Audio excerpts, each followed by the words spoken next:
अगर सीमा हैदर 4 बच्चों के साथ आ सकती है तो कितना ही मुश्किल होगा किसी टेररिस्ट का 4 विस्फोटकों के साथ भारत आना। यहाँ आधार कार्ड में फ़ोन नंबर लगवाना हो तो 4 दिन साइबर कैफे और बैंक के चक्कर काटने पड़ते हैं, और ये लोग किसी दूसरे देश के लोगों को 1 महीने के अंदर आधार कार्ड, पैन कार्ड, यहाँ तक कि वोटर ID तक प्रोवाइड करा रहे हैं। इंडिया एरिया वाइज दुनिया का 7th लार्जेस्ट कंट्री है, तो अगर 10-20 लाख लोग और भी आ गए तो क्या फर्क पड़ता है। वही मीडिया है जो आर्यन खान पर 10 ग्राम ड्रग्स मिलने पर देश को सिर पे उठा लेते हैं, पर अडानी के पोर्ट पर 3000 किलो ड्रग्स कैसे इलीगली आ गए इसके बारे में बात तक नहीं होती। और यही वजह है कि सबसे ज़्यादा इलीगल इमिग्रेशन यहीं से होता है।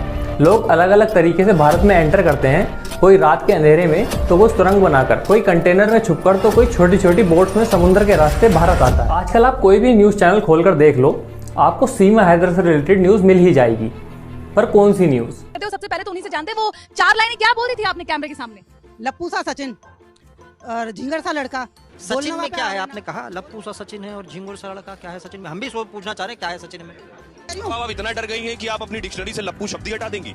अरे वर्ल्ड फेमस हो गया आपका। अब सीमा को लेकर एक और बड़ी अपडेट आ रही है। सीमा पर बनने वाली जिस फिल्म को लेकर बवाल हो रहा था, अब उसका पोस्टर रिलीज हो गया है। तैयारियों में जुटे हैं। उसने पीएम मोदी और गृह मंत्री अमित शाह और यूपी के सीएम योगी आदित्यनाथ समेत भारत के तमाम बड़े नेताओं को राखी भी भेजी से लेकर पाकिस्तान तक हमारी बड़ी कवरेज है। पाकिस्तान से मिली धमकी पर जवाब देने के लिए खुद सीमा हैदर भी हमारे साथ मौजूद रहेंगी। मतलब न्यूज़ चैनल पर न्यूज़ के अलावा आपको सब कुछ देखने को मिलेगा।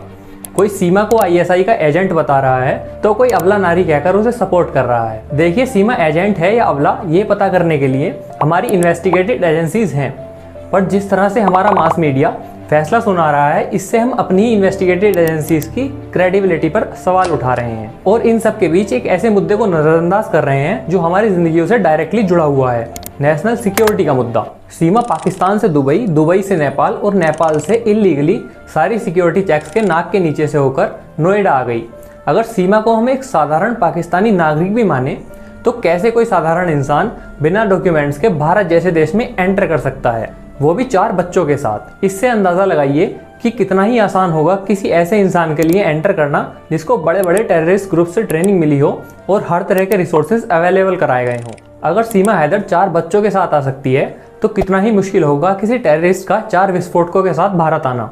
और ऐसा भी नहीं है कि इस तरीके का कोई पहला केस है, ये तो बस सामने आ गया तो इसे इतनी लाइमलाइट मिल रही है। नहीं तो इसके बाद भी अंजू नाम की एक शादीशुदा महिला भारत से लीगली पाकिस्तान जाती हैं अपने एक फेसबुक फ्रेंड से मिलने के लिए, और वहीं पर उससे शादी भी कर लेती हैं। और सितंबर 2022 में 19 साल की इकरा उत्तर प्रदेश के मुलायम सिंह से शादी करने के लिए नेपाल बॉर्डर के थ्रू भारत आई। दोनों ने शादी की और बेंगलुरु में रहने लगे।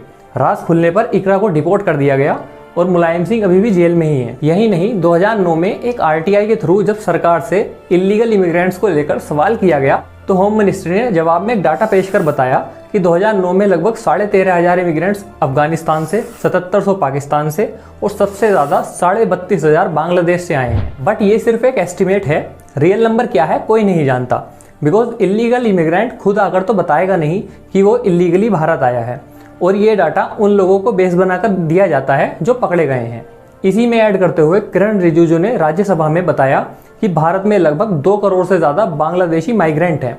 और यही नहीं, ये इलीगल माइग्रेशन इतना बड़ा मुद्दा है कि 2014 के इलेक्शन कैंपेन में नरेंद्र मोदी ने यहाँ तक कह दिया था 16 मई के बाद ये बांग्लादेशी बिस्तरा बोरिया बांध के तैयार रखेंगे। इंडिया अपने पड़ोसी देशों से 15,200 किलोमीटर का लैंड बॉर्डर और 7,516 किलोमीटर का समुद्री बॉर्डर शेयर करता है। अब इतने बड़े बॉर्डर को हर जगह से गार्ड कर पाना अपने आप में एक बहुत बड़ी चुनौती है, और इसी का फायदा लोग इलीगली भारत में घुसने के लिए करते हैं। हमारा सबसे बड़ा बॉर्डर बांग्लादेश से जुड़ा है जो करीब 4,096 किलोमीटर लंबा है, और यही वजह है कि सबसे ज़्यादा इलीगल इमिग्रेशन यहीं से होता है।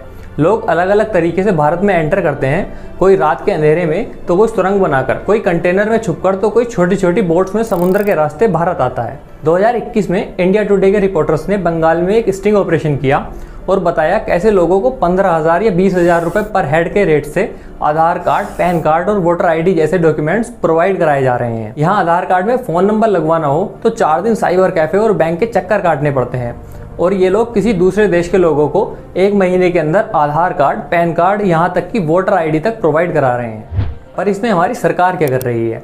क्या ऐसा कोई कानून है जो इन लोगों को सजा दे सके? देखिए, हमारे देश में इलीगल माइग्रेंट से संबंधित दो कानून हैं। पहला फॉरेनर्स एक्ट 1946, जिसका सेक्शन 14 कहता है कि कोई भी इंडिविजुअल अपनी वीज़ा की वैलिडिटी ख़त्म होने के बाद भी अगर इंडिया में रहता है या जाली डॉक्यूमेंट के सहारे इंडिया आता है या बिना डॉक्यूमेंट के इंडिया में पकड़ा जाता है तो उसे 2 से 8 साल तक की सज़ा हो सकती है, और वह भारतीय है ये साबित करने की जिम्मेदारी भी उसकी ही होगी। सरकार को अगर वह संतुष्ट नहीं कर पाता कि वो हमारे ही देश का नागरिक है तो उसे विदेशी मान लिया जाएगा। वहीं सिटीजनशिप अमेंडमेंट एक्ट 2019 के हिसाब से कोई भी पर्सन जो अफगानिस्तान, पाकिस्तान या बांग्लादेश में माइनॉरिटी है, यानी हिंदू, बुद्ध, सिख, ज्यूइश, क्रिश्चियन या फिर पारसी है और 31 दिसंबर 2014 से पहले भारत आया है, उसे भारत में शरणार्थी यानी रिफ्यूजी का दर्जा दिया जाएगा। अब सवाल है, इतना सब होने के बाद भी ये लोग अपनी जान जोखिम में डालकर यहाँ आते ही क्यों हैं? देखिए, इसके पीछे कई कारण हैं। सबसे पहला कारण है इकोनॉमिक अपॉर्चुनिटीज़। जब इन लोगों को ये फील होता है कि भारत में ज़्यादा बेहतर आर्थिक संभावनाएं हैं उनके देश के कंपैरिजन में और वहाँ से ज़्यादा अच्छी हेल्थ और एजुकेशन फैसिलिटीज़ यहाँ पर हैं, तो ये लोग भारत की तरफ पलायन करते हैं।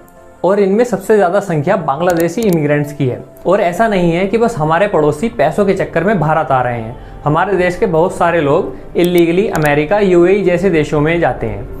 US customs and border protection की एक रिपोर्ट में बताया गया कि 2019 से 2021 के बीच करीब 1.5 लाख इंडियंस को इलीगली यूएस के अंदर एंट्री की कोशिश के दौरान पकड़ा गया। पर क्योंकि ये वीडियो यूएस में इलीगल इमिग्रेशन पर नहीं है, लेकिन फिर भी अगर आपको इस बारे में दिलचस्पी है तो एक एमी विर्क स्टारर मूवी आई थी जिसका नाम था आजा मैक्सिको चलिए, आप वो भी देख सकते हैं। ये मूवी बताती है कि कैसे डंकी नाम के सिस्टम के थ्रू आपको पनामा के जंगलों से मैक्सिको और फिर कैसे यूएस बॉर्डर को इलीगली पार कराया जाता है, और कई लोग तो इस प्रोसेस में मारे भी जाते हैं।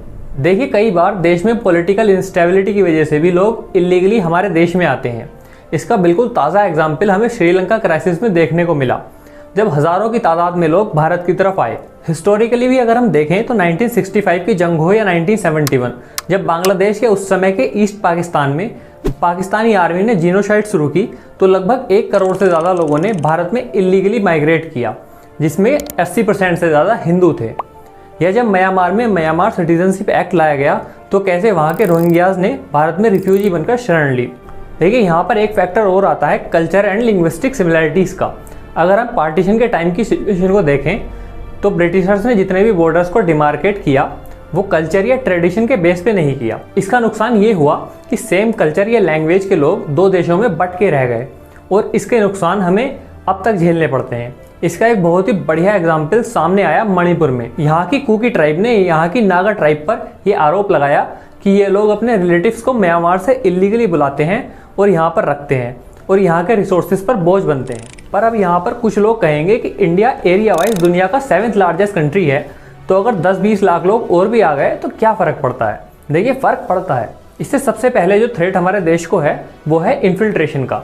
आपको याद होगा 26/11 हमले में शामिल टेररिस्ट लीगली वीज़ा लेकर नहीं आए थे, बल्कि समुद्र के रास्ते इलीगली ही आए थे। तो क्या पता कौन सा व्यक्ति किस मोटिव से आ रहा है, और हम इतना बड़ा रिस्क दोबारा तो अफोर्ड बिल्कुल नहीं कर सकते। वहीं दूसरी जो दिक्कत आती है वो आती है डेमोग्राफिक चेंज की। इसे हम असम के एक एग्जाम्पल से समझते हैं। असम में 1971 से पहले वहाँ की लोकल ट्राइब की पॉपुलेशन ज़्यादा थी, पर 1971 के बाद एक बहुत बड़ी संख्या में इलीगल इमिग्रेशन हो गया और इन लोगों ने सरकार के सिस्टम्स में लूपहोल ढूंढकर इलेक्टोरल रोल्स और राशन कार्ड्स में अपना नाम दर्ज करा लिया। इससे हुआ ये कि ओवरऑल पॉपुलेशन में जहाँ पहले वहाँ की लोकल ट्राइब का वर्चस्व ज़्यादा था, अब मुस्लिम माइग्रेंट्स की पॉपुलेशन वहाँ पर ज़्यादा हो गई। इससे वहाँ के लोगों का वोटिंग रेशियो भी चेंज हो गया। लोगों ने इसका बहुत विरोध किया और कंडीशन इतनी खराब हो गई कि 1983 में असम में एक जगह है नेलई, वहाँ पर इन माइग्रेंट्स का बड़े स्तर पर जीनोसाइड किया गया। इसी के साथ जो अगला खतरा होता है वो है रिसोर्स कंस्ट्रेंट का। मान लीजिए असम में 100 लोग हैं जो वहाँ की लोकल पॉपुलेशन है और उस इलाके में उनके लिए पर्याप्त रिसोर्स हैं जीवन यापन के लिए। कल को अगर वहाँ पर 300 लोग इलीगली कहीं से आकर रहने लगें तो वहाँ पर मौजूद रिसोर्स उन लोगों के लिए कम पड़ जाएंगे। एक्सेस लेबर होने की वजह से वेजेस भी कम हो जाएंगे और वहाँ के लोकल रेसिडेंट्स की जो लिविंग स्टैंडर्ड है वो गिर जाएगी। और ये सब सिर्फ वहाँ की लोकल पॉपुलेशन पर इफेक्ट नहीं डालता, बल्कि मेरे और आपकी लाइफ पर भी इसका इनडायरेक्टली इफेक्ट पड़ता है। यह लोग बिना डॉक्यूमेंट के फॉर्मल सेक्टर में तो काम करेंगे नहीं, और इनफॉर्मल सेक्टर में काम करने की वजह से एक बड़ा अमाउंट जो पहले सरकार को टैक्स के फॉर्म में जाना चाहिए था, सरकार उससे वंचित रह जाती है और इसका असर भारत में रहने वाले आम आदमी की जेब पर पड़ता है। इन्हीं पोरस बॉर्डर्स की वजह से ह्यूमन ट्रैफिकिंग के केसेस भी बढ़ते जा रहे हैं। हमने पिछली वीडियो में कवर किया था कि कैसे 8-8 साल की बच्चियों को बेच दिया जाता है और अलग अलग देशों में ट्रैफिक कर दिया जाता है। अगर आपको वो वीडियो देखनी हो तो लिंक आपको डिस्क्रिप्शन में मिल जाएगा। और मीडिया के बारे में तो क्या ही कहें, ये वही मीडिया है जो आर्यन खान पर 10 ग्राम ड्रग्स मिलने पर देश को सिर पे उठा लेते हैं, पर अडानी के पोर्ट पर 3000 किलो ड्रग्स कैसे इलीगली आ गए इसके बारे में बात तक नहीं होती। देखिए, मीडिया को सीमा हैदर में टीआरपी दिख रही है, वो तो उसे कवर करेगा ही, पर हम क्यों खुद से सवाल नहीं करते कि हमें किस तरफ जाना है। इन वीडियोस का मकसद यही है कि जो आपको दिखाया नहीं जाता हम कोशिश करते हैं कि आप तक पहुंचाया जा सके। अब फैसला आपका है कि आपको किस तरफ से सोचना है, एक तरफ देश है और दूसरी तरफ मसाला। दोस्तों, ऐसे ही हम आपके लिए कंटेंट लाते रहेंगे। मिलते हैं जल्दी एक और मुद्दे के साथ, तब तक के लिए जय हिंद।